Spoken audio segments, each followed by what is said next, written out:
Paging matson ka lang, inis sa dibdib. Bakit kailangan pang umalis sa araw ng pahinga't pag-ibig? Nag-aalangan, sumama, hilo sa aircon na bus mula pa nung bata. Napagsabihan pa ni Sir Art sa company outing, ako at sekretarya.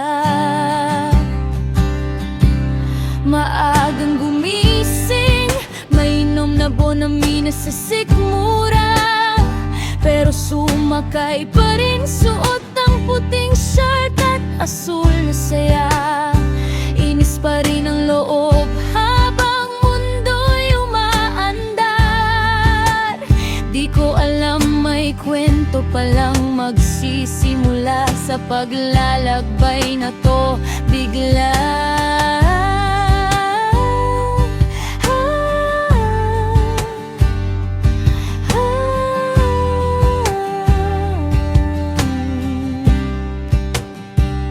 Napagkaisahan pa akong gawing representative sa bikini contest ng Team Bus Unon. Nakakainis, nakaka-pressure, nakakatawa at weird. Ikaw ang partner ko pero hindi kita kilala noon. Parang biro lang ng tadhana na di ko pa-gets noon. Pag-uwi, katabi ko lasing, lumipat ako sa likod. Doon kita nakatabi, doon nagsimulang magbago ang mundo. Di ko alam, kanina mo pa pala ako tinitignan. Parang may gustong sabihin ang mga matang di maamin.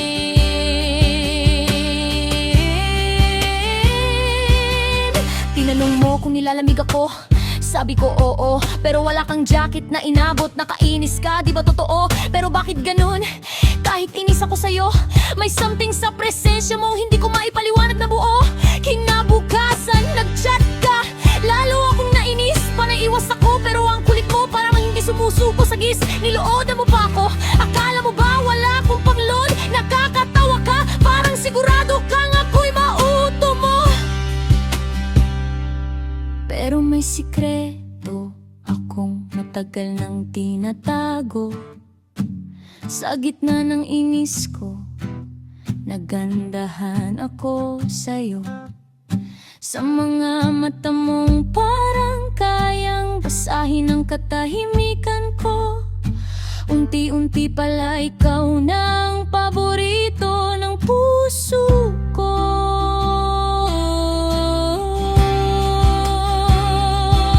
Lumipas ang panahon, ang bus ride naging buhay nating dalawa. Marami pagsubok pero sabay tayong tumatawa at umiyak magkapareha. Nagtayo na negosyo, nagkaroon ng kotse, bahay na pinangarap, dumaan sa unos pero hindi tayo bumitaw sa yakap. Nagpakasal tayo at ngayon may dalawang batang pinapalaki. Maliit na kamay na hawak ang lahat ng dahilang kumaktay. Nandito ngayon lagi, ikaw ang pinapamagandang nangyari sa buhay ko. Laalang munda, nagsimula noon dumating ka sa mundo ko.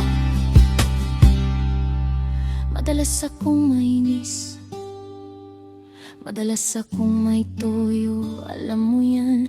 Pero ikaw ang tahanang lagi kong pinupuntahan. Malakas ako, pero sa totoo lang, ikaw ang tanging taong hindi ko kayang mawala sa aking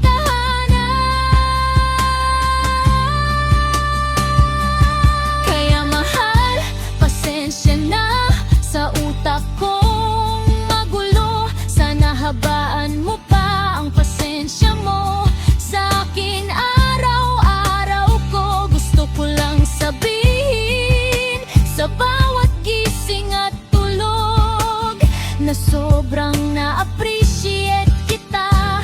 Higit pa sa kaya kong ilahad sa mga salitang ko.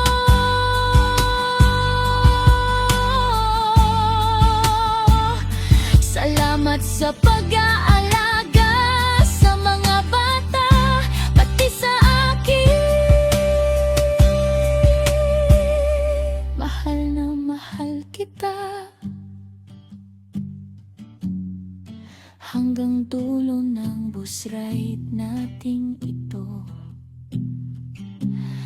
aking mahal na